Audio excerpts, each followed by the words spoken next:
Yang terjadi ya, di Unilever itu juga selalu melatih tenaga kerja nomor Ya, satu itu. Jadi waktu saya tahun pertama saya di Unilever, tiap bulan itu saya pergi ke Mega Mendung Learning Centernya punya Unilever. ya, Hampir setiap bulan ya, mungkin sekali dalam 2 bulan. Setiap saat itu kita di training segala macam presentation skill, analytical skill, marketing ya, skill. Sekarang ada juga namanya marketing foundation untuk ya, semua marketing yang baru. Kita juga saat ini bekerja sama dengan Melbourne University untuk melatih para tenaga kerja marketing yang baru-baru masuk. Karena kita sadar kalau di Unilever bahwa kita mengambil lulusan dari berbagai macam disiplin dan berbagai macam ilmu di luar sana. Nah, jadi memang kuncinya adalah selalu belajar, selalu terbuka dengan ilmu-ilmu baru, dan tentunya bagaimana kita bisa beradaptasi dengan seluruh perubahan itu. Yang di UIPB sudah diajarkan, kita harus selalu resilience, kita ya, selalu kerja keras gitu ya. Kita ada bilang, oh ya kita biasa kerja keras kok di IPB. Jadi dan saya juga pernah ke kampus ya Pak ya. ya. Terakhir itu berapa tahun yang lalu saya pernah membawa Unilever dalam acara pengenalan Unilever ke kampus dan saya lihat mahasiswa-mahasiswa sekarang itu jauh lebih lebih modern daripada zaman saya dulu tahun 97 gitu. Jadi jauh Ya. lebih berkembang dan lebih berani bicara, lebih berani mengekspresikan diri, lebih berani men-challenge. Jadi itu semua sih modalnya untuk bisa berubah dengan ilmu-ilmu yang baru.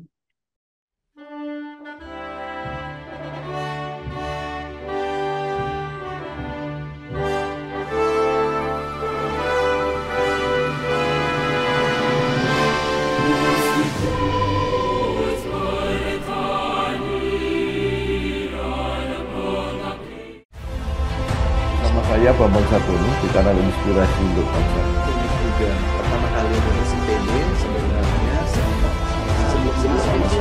ada perasaan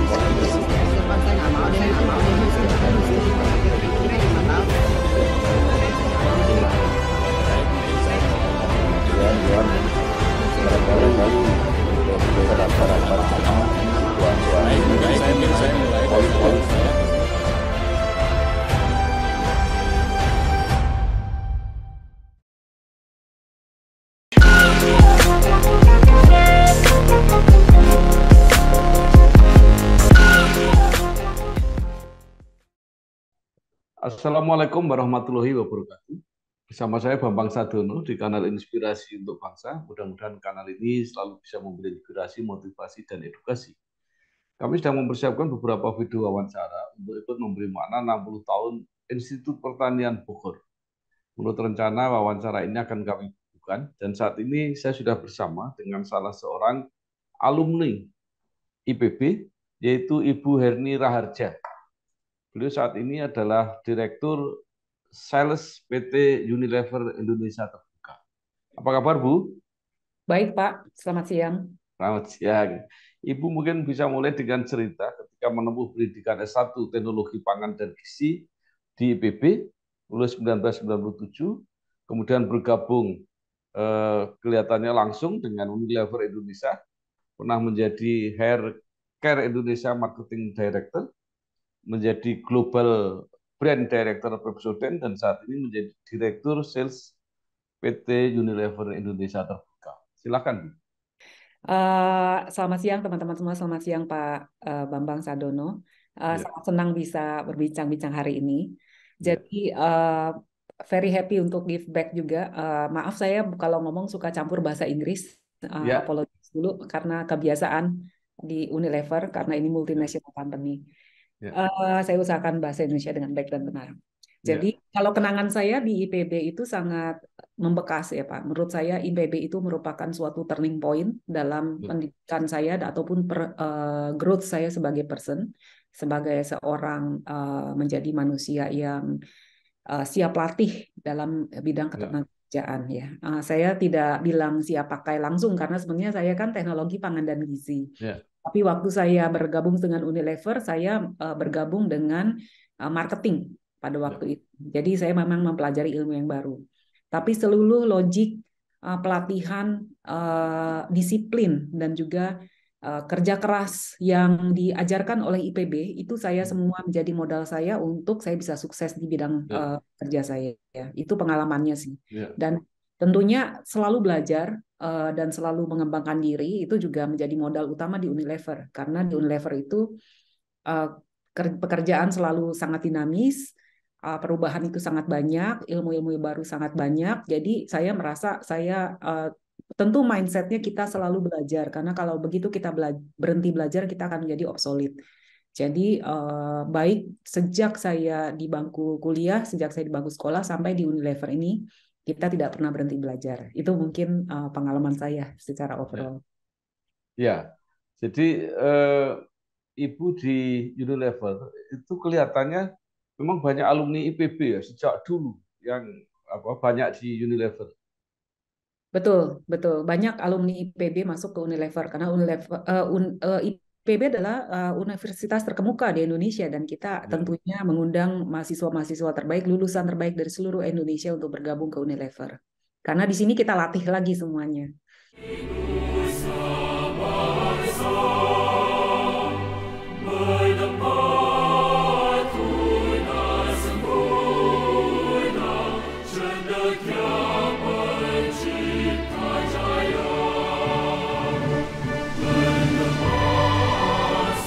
Kemudian bagaimana bisa change ya, dan kemudian terbukti Bu berhasil masuk dunia marketing ya, dunia sales. Apa yang terjadi selama itu?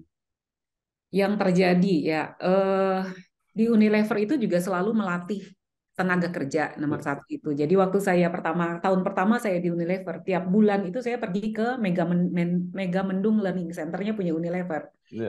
Hampir setiap bulan ya, mungkin sekali dalam 2 bulan. Setiap saat itu kita di training segala macam presentation skill,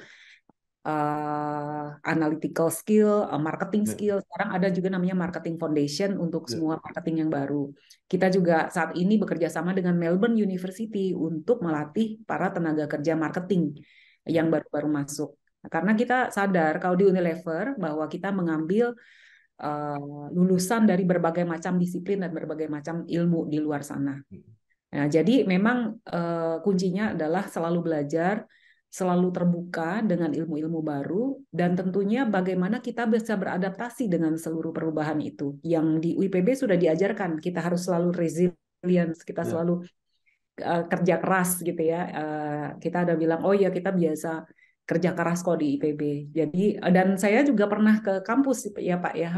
Akhir itu berapa tahun yang lalu saya pernah membawa Unilever dalam acara pengenalan Unilever ke kampus, dan saya lihat mahasiswa-mahasiswa sekarang itu jauh lebih modern daripada zaman saya dulu tahun 97 gitu. Jadi jauh lebih berkembang dan lebih berani bicara, lebih berani mengekspresikan diri, lebih berani men-challenge. Jadi itu semua sih modalnya untuk bisa berubah dengan ilmu-ilmu yang baru. Bu, Unilever ini kan produk-produknya sangat kuat ya di pasar. Apakah itu membuat kegiatan sales atau pemasaran pada umumnya itu lebih mudah? Oh, justru sangat menantang, Pak. Kenapa? Karena kita itu punya posisi di pasar cukup kuat sebagai market leader rata-rata. Jadi justru tantangan-tantangan dari brand-brand baru yang dikeluarkan oleh baik dari pengusaha lokal maupun dari perusahaan lain, terutama karena Indonesia adalah negara tujuan investasi bagi seluruh perusahaan lain. Jadi posisi kita tuh selalu tertantang oleh para pemain-pemain baru.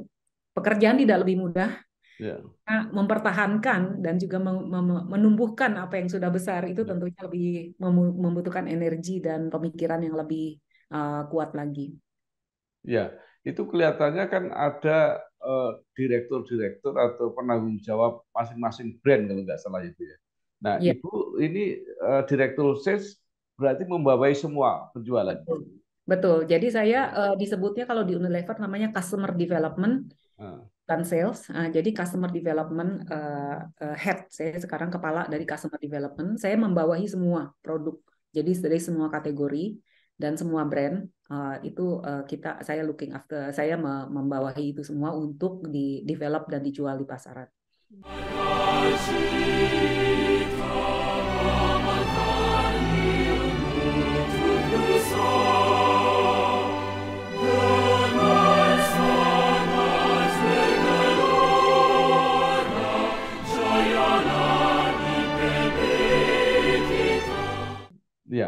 Mungkin bisa digambarkan itu dari banyak brand itu dikelompokkan dalam berapa kategori di Unilever? Kategorinya kita banyak, Pak, ada Ya. 14. Nah, Oh. kalau kita juga menggabungkan itu dalam bisnis unit namanya. Jadi ada bisnis unit beauty and well-being. Beauty and well-being itu ada hair care di situ, kemudian ada skincare. Kemudian skincare itu ada dua, ada face sama body. Kemudian ada di bisnis unit personal care. Bisnis unit personal care itu di bawahnya ada oral care, yaitu Pepsodent. Kemudian ada deodoran, kita ada Axa Resona. Kemudian ada baby, Sweet Salt. Kemudian ada skin cleansing, itu Lux sama Lifebuoy. Itu personal care. Kemudian ada nutrition. Nutrition itu di bawahnya ada Savory, ada Royco dan Bango. Kemudian ada beverage kita punya Sariwangi dan Buavita. Kemudian kita juga punya satu lagi beverage, Sariwangi, Buavita dan Savory, itu nutrition. Kemudian satu lagi ada namanya home care, business unit home care. Business unit home care di bawahnya ada fabric solution, yaitu Rinso contohnya, ada fabric sensation, itu misalnya Molto. Dan juga ada home and hygiene. Home and hygiene itu ada Sunlight, di dalamnya ada Superpel, kemudian ada Fixal gitu. Kemudian itu home care. Nah, saya udah sebutkan beauty well-being, personal care, nutrition dan home care. Satu lagi adalah ice cream. Kita punya ice cream, itu brandnya ada Walls, mungkin ada Magnum, ada Fizz di situ di dalamnya. Mungkin Bapak bisa sudah biasa gitu ya sama produk. Jadi memang kita ada 5 bisnis unit, Pak, di sini. Nah, dari semua produk yang dipasarkan di Indonesia itu, apakah seluruhnya diproduksi di Indonesia atau ada yang tidak? Sebagian besar kita produksi di Indonesia, cuma sedikit yang kita impor. Nah, misalnya ada beberapa deo kayak Axe itu yang aerosol kita impor dari Australia. Kemudian ada beberapa ice cream kita juga impor dari Thailand. Tapi sebagian besar kita produksi karena pabrik kami di Unilever itu ada di Cikarang, kemudian ada di Surabaya, di Rungkut, ada Bango itu ada di Subang. Jadi untuk Buavita itu diproduksi di barengan dengan Ultra Jaya. Jadi sebagian besar, Pak, saya bilang mungkin 90% kita produksi lokal. Jadi pengertian impor itu dari sesama produk Unilever gitu. Betul. Jadi dari sister company namanya. Jadi pabrik kita kayak misalnya ice cream, kita punya sister company kita Unilever Thailand, dia punya pabrik juga di Thailand. Untuk beberapa jenis ice cream kita produksi semua untuk Southeast Asia di situ dan dari ekspor ke seluruh Southeast Asia lainnya. Juga sebaliknya yang diproduksi di Indonesia bisa juga diekspor ke jaringan gitu ya. Iya, betul. Jadi kayak Magnum, es krim Magnum kita produksi di Indonesia, kita ekspor ke seluruh dunia. Ya. Nah, dari pemasaran sekarang ini kan dianggap bahwa Indonesia itu masuk 5 besar. Itu karena memang potensi pasarnya luar biasa begitu, atau karena memang Indonesia jumlah penduduknya besar sehingga masuk dari 5 besar gitu ya. 5 besar itu maksudnya kita dari size of business. Jadi dari besar bisnis kita saat ini, kita masuk top 5. Kita belum mengukur potensi ke depan, Pak. Kalau potensi ke depan mungkin kita bisa jadi nomor 1 atau nomor 2 gitu ya, atau nomor 3. Tapi saat ini pun kita udah 5 besar Unilever.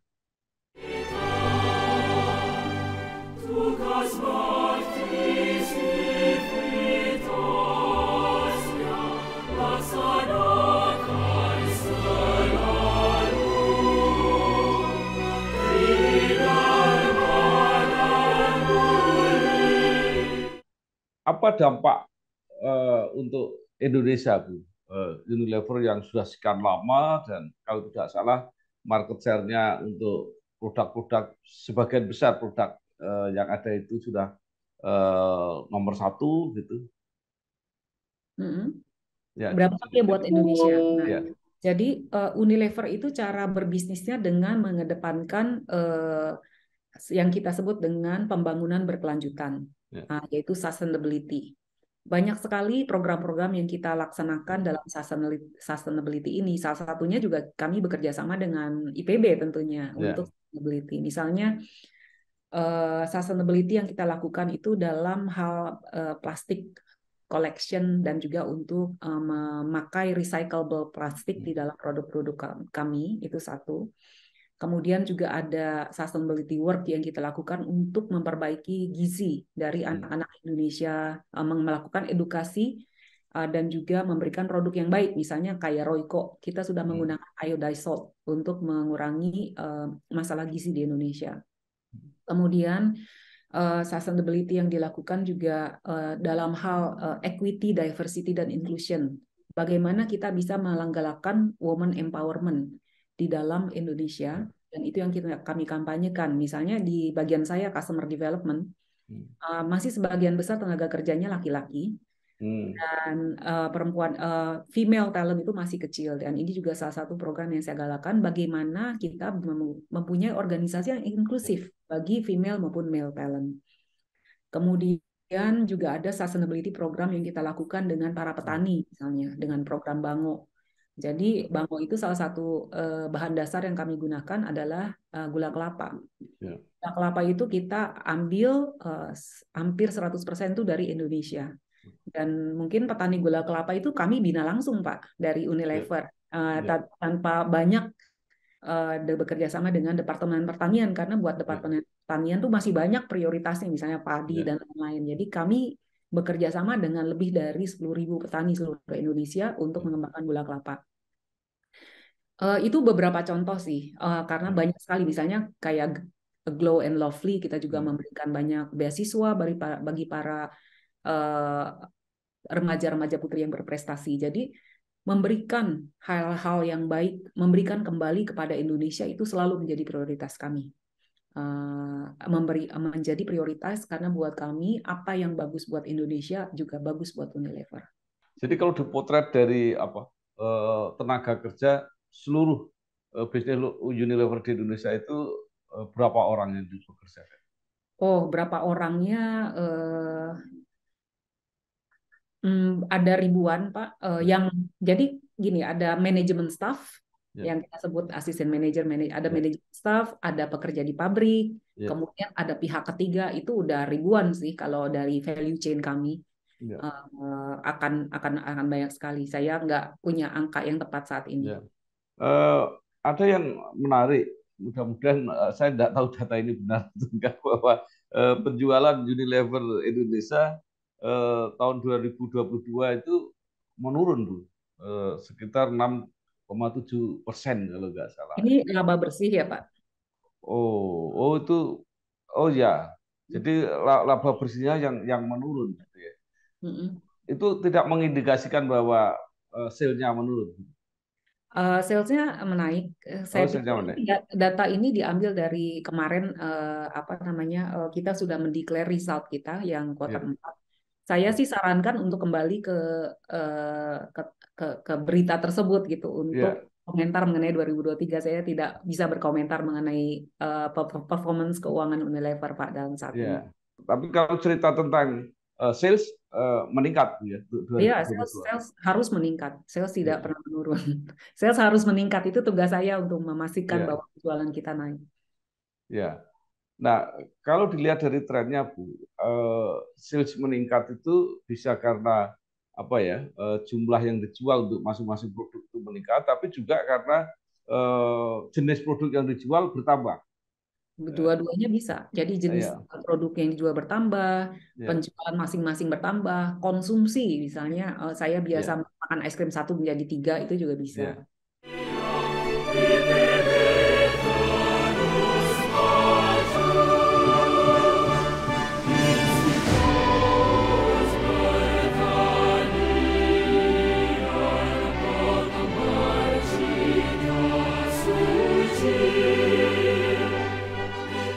Nah, yang menarik Unilever ini kan dilihat ya oleh konsumen itu dari iklan-iklannya yang banyak sekali. Nah, bagaimana sekarang strategi berkomunikasi melalui iklan, tetapi di dalam situasi media yang berubah saat ini dengan media yang begitu banyak? Ya, Unilever selalu melihat dirinya, kami perusahaannya itu sebagai marketing company yang nomor satu gitu. Ya. Jadi seluruh tenaga pemasar di bidang marketing itu sudah dilatih untuk memastikan bahwa kita selalu terdepan juga dalam hal media digital. Mungkin sejak lebih dari 10 tahun yang lalu lah, 5 tahun terakhir juga kita sangat terdepan dalam hal media digital, dibuktikan dengan banyaknya award yang kita menangkan dalam media digital gitu Pak. Jadi itu kita ada bukan cuma TV, digital tentunya menjadi sangat penting dan sangat utama untuk Unilever. Mungkin bisa diceritakan apa ya strategi atau pengelolaannya. Kan itu jauh lebih sulit, lebih rumit daripada dulu ketika ada media itu lebih gampang, lebih terkoordinasi. Sekarang kan harus mengurus banyak sekali. Nah, untuk lebih detailnya mungkin sekarang udah bukan bagian saya lagi, Pak, karena saya kan customer development, itu bagian marketing. Tapi kita tuh disupport dengan berbagai macam strategi dan teknologi juga. Kita pernah suatu tahun di mana semua marketing itu diwajibkan untuk melakukan training yang berapa jam lah gitu, training online mengenai digital. Kita upgrade semua orang tentang digital marketing. Itu selalu menjadi prioritas utama. Atau mungkin lebih apa Bu, Ibu bisa bercerita mengenai program atau rencana sales ke depan. Apa yang akan dilakukan oleh Unilever di Indonesia? Ya, banyak yang kita prioritaskan. Tentunya persaingan kita di yang saya sebut general trade itu pasar-pasar. Kehadiran dalam berupa presence dan kemampuan kita untuk memenangkan pertarungan di general trade itu selalu menjadi prioritas utama. Yang kedua, tentunya kita harus bisa memenangkan persaingan kita di modern trade juga. Karena modern trade itu juga adalah suatu segmen yang terus growing, terutama dengan Indonesia, di mana para warga Indonesia itu tetap growing dalam middle class consumer. Jadi makin terjadi upgradation, belanja dulunya biasa di pasar, nanti sekarang saya belanja di modern trade gitu. Nah, itu dua channel yang penting. Tentunya yang ketiga adalah tadi yang Bapak bilang digital. Untuk customer development, digital commerce itu juga sangat penting.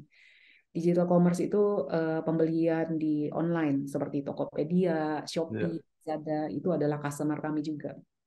Dan itu menjadi saya pikir future channel, tapi juga udah sangat besar melalui kemarin waktu pandemi time di mana semua orang belinya lewat online. Jadi itu 3 channel utama yang menjadi prioritas kita untuk Unilever ke depannya untuk customer development.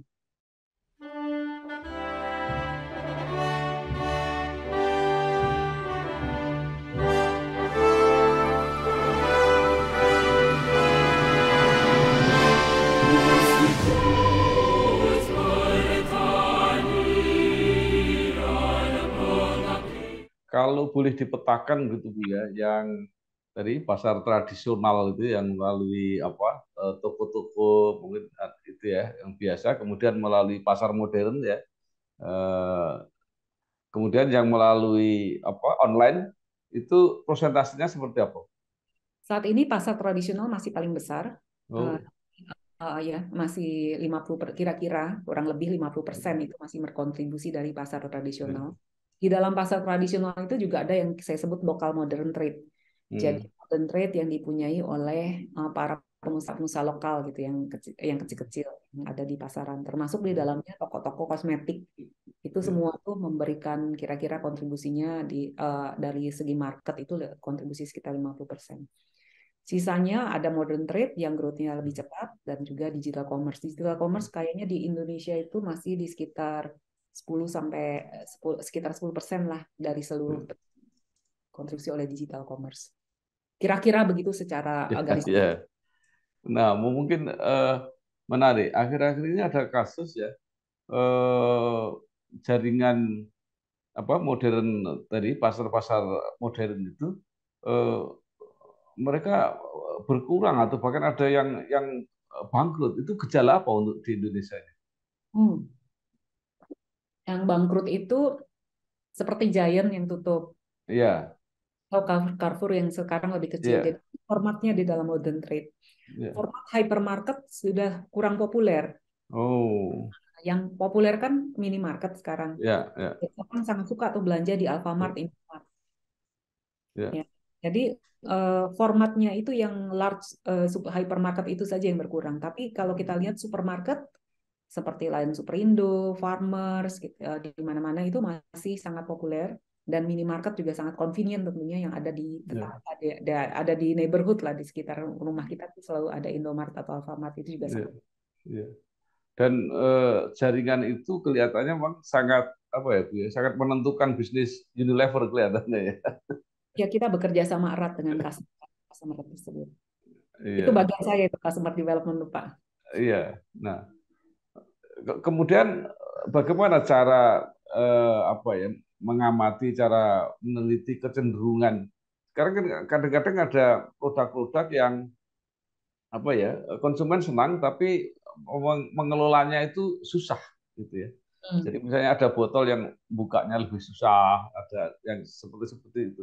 Itu apa tidak di apa ya iya tidak diperhatikan gitu oleh Ya, kalau produk Unilever kita selalu berupaya ya, agar itu consumer friendly gitu. Jadi ya, karena konsumen adalah orang paling penting di perusahaan ini sebenarnya. Bukan bos kami, tapi konsumen kami adalah orang paling penting. Jadi kalau ada ya, yang komplain ya, produknya apa gitu saya tanya.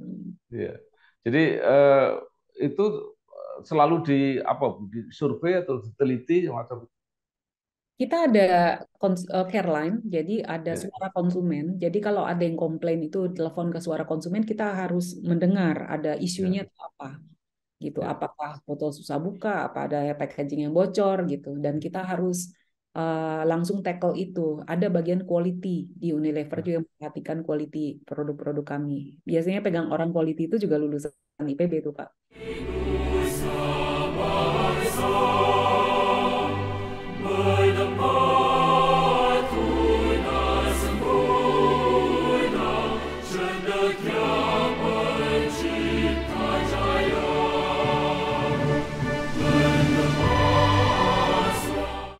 Ya, baik. Nah, saya lihat di riwayat Ibu pernah apa ya memegang posisi global ya, artinya tidak hanya di Indonesia. Ya, Apakah itu memang dimungkinkan, misalnya dari Indonesia itu berkarir melewati apa country area lah gitu kira-kira. sangat mungkin, sangat mungkin. Apalagi Ya, waktu saya di marketing ya Pak ya. Jadi ya, justru benefit atau keunggulan bekerja di Unilever adalah kita bisa melamar pekerjaan di Unilever lain di dalam Unilever. ya, Misalnya saya melamar pekerjaan untuk di kantor pusat di ya, London. ya, Atau saya waktu posisi global saya berposisi di Singapura untuk menjalankan ngeran bisnis untuk seluruh emerging market waktu itu. hmm. Emerging marketnya Southeast Asia, Middle East, Afrika dan juga South Asia waktu itu. Jadi itu sangat dimungkinkan. Itu Ibu tadi menggunakan istilah melamar. Jadi tidak ada apa ya pimpinan yang melihat gitu, wah ini waktunya Ada, ada juga. ada. Ya, Jadi dua-duanya. Jadi kitanya ya, harus mengangkat tangan untuk posisi tersebut atau ya, posisi di luar, bos kita juga akan mensupport. Dan tentunya at the end of the day tergantung dari orangnya. Karena kalau kita di luar Indonesia, kita akan bersaing dengan talent-talent lain dari seluruh ya, negara lain gitu. Jadi kita harus selalu investasi pada diri sendiri supaya kita juga tidak hanya kompetitif di Indonesia, tapi juga kompetitif di luar Indonesia. Nah, sebaliknya apakah ada juga yang apa dari negara-negara lain yang bekerja di Unilever Indonesia? Ada sekali, karena kami Nah, bukan cuma 100% orang ya, Indonesia di sini. Ada ya, ekspat-ekspat yang bekerja di sini, dan ya, tujuannya kenapa ada ekspat? Percampuran tenaga kerja itu selalu bagus supaya meningkatkan capability dari local employee dan juga membawa ilmu-ilmu baru ke Indonesia. Jadi karena Unilever itu karena Unilever itu harus selalu bersandar internasional gitu Pak. Jadi hmm, jadi kita nggak 100% lokal karena kita ya, memang tujuannya harus bersandar internasional bukan bersandar Indonesia saja. iya. Baik, luar biasa. Sekarang kembali ke IPB. Jadi Hmm. apa yang Ibu kenang gitu ya, artinya pembekalan-pembekalan atau pengalaman-pengalaman masa kuliah selain yang bersifat akademis yang membekali lulusan IPB itu untuk berkarir. penting sekali untuk ikut berorganisasi kalau menurut saya.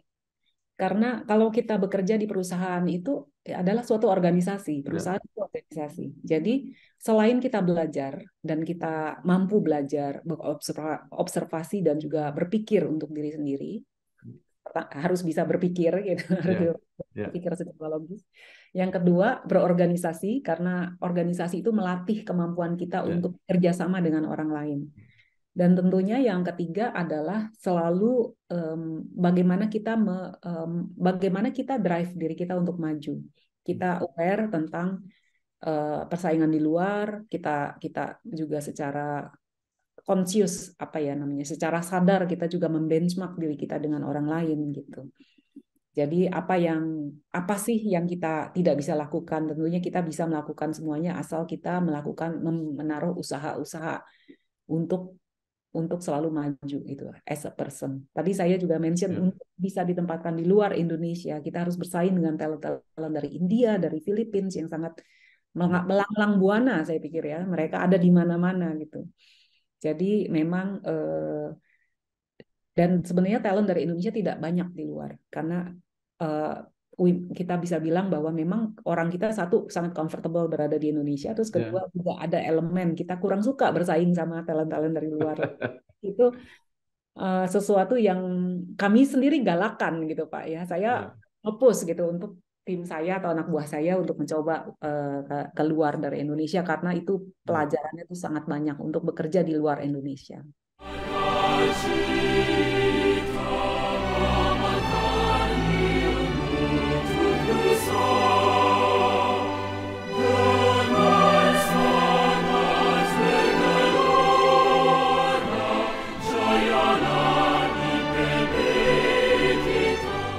Ibu tadi mengatakan Unilever banyak bekerja sama dengan IPB. Sekarang pertanyaan saya begini, apa yang Ibu sarankan atau harapkan perkembangan di IPB sendiri supaya bantuan atau peran terhadap bisnis atau industri di luar itu, terutama Unilever itu bisa meningkat, dan kemudian kedua juga banyak mahasiswa atau banyak alumni yang bekerja di Unilever sejak dulu. Apa yang mereka harus siapkan sebenarnya supaya sesuai dengan tantangannya? Kayaknya pertama, saya pikir bagus sekali kita punya dialog hari ini, Pak Bambang. Jadi yang pertama memang antara akademi dengan industri itu harus dekat. Jadi kita saling mengerti kebutuhan satu sama lain. Dialog harus selalu dilakukan supaya saling mengerti kebutuhan satu sama lain. Kayak terakhir saya ke IPB itu banyak inovasi-inovasi, tapi kemudian saya juga melihat bahwa ini nggak bisa di scale up gitu. Skalanya terlalu kecil untuk industri. Jadi memang dialog harus selalu dilakukan supaya kita saling mengerti. Kedua juga kayaknya kemarin Pak Nadiem Makarim itu mengharuskan agar perusahaan menerima intern dari universitas. Nah, jadi harus selalu dirotasi gitu untuk dikirimkan internship ke dalam perusahaan-perusahaan besar. Karena kalau saya lihat, kalau saya terima manajemen training misalnya yang kita sebut dengan Unilever Future Leader Program, banyak anak-anak tuh yang sekarang itu kompetisinya tuh sangat ketat karena banyak sekali anak-anak universitas dari mana-mana itu yang sudah mengambil exposure atau pelatihan di luar negeri, kemudian dari bahasa Inggris, understanding mereka tentang marketing dan lain-lain itu sudah sangat maju. Jadi mungkin lebih ke wawasan yang selalu direview dari segi ilmu-ilmu yang diajarkan dan juga kedekatan dengan industri dan kebutuhan itu supaya paling nggak lolos interview gitu loh, paling nggak lolos interview supaya yang ditanyakan bukan hal yang pertama kali didengar gitu, mungkin itu. Iya, baik. Terima kasih sekali pencerahannya Ibu Herni Raharja, Direktur Sales PT Unilever Indonesia Terbuka. Mudah-mudahan bermanfaat untuk kita semua, tapi khususnya juga bermanfaat untuk teman-teman muda yang sekarang masih belajar maupun alumni yang baru, pengalaman-pengalaman untuk memberi inspirasi atau motivasi bagaimana mereka akan berkarir di lapangan yang ada. Saya kira sekali lagi terima kasih Ibu Hetty Raharja. Selamat bekerja, sukses. Ya, terima kasih. Terima kasih. Ya, oke. Wassalamualaikum warahmatullahi wabarakatuh. Pak, hati-hati ya. Bagi para pekerja keras yang berlomba dengan matahari pagi, Bojomu mulai yuk. Durung Kang. Ya badai dengan kategori 4 ini Yuk. datang dengan Bojomu yuk. Bojoku ngapa? ada jaminan kecelakaan kerja. Buat yang banting tulang demi cita-cita yang tersayang. Ada jaminan hari Boleh tua. jadi pilot nggak? Boleh, Nduk. Pokoknya Ibu dukung. hati-hati Pak. Untuk yang memutar roda mengejar rezeki, nggak khawatir jalani hari. Ada jaminan kematian dan beasiswa 2 anak. BPJS Ketenagakerjaan agar mereka bisa kerja keras bebas cemas. Pasti aman, pasti cair, pasti tenang. Perlindungan pekerja sejahtera. BPJS Ketenagakerjaan. Nama saya Bambang Sadono di kanal Inspirasi untuk Bangsa. Juga pertama kali lulus ITB sebenarnya sebelum ada